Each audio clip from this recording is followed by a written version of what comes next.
Does love really have an opposite? This question is often debated. Some say it's hatred, others claim it's indifference. But what is the truth?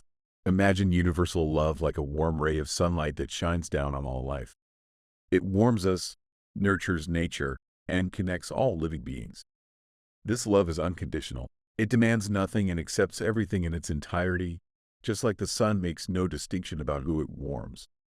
Love encompasses all life and creates a connection, as if we are all tied together by invisible threads. It fosters empathy and acceptance. It unites opposites, just as day and night belong together. So do the active and receptive qualities of this universal love.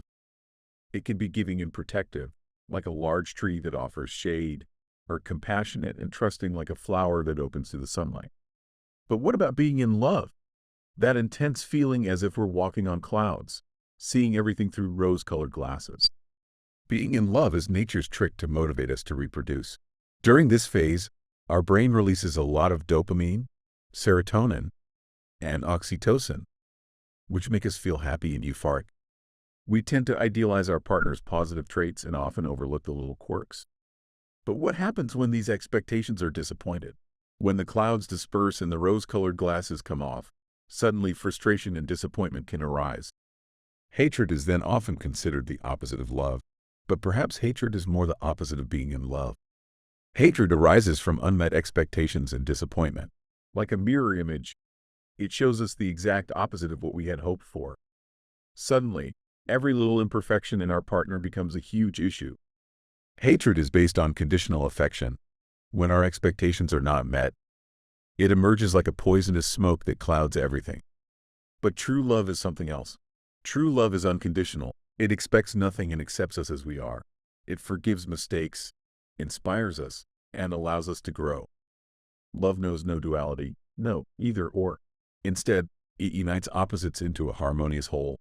Imagine love as a river that makes its way through the landscape.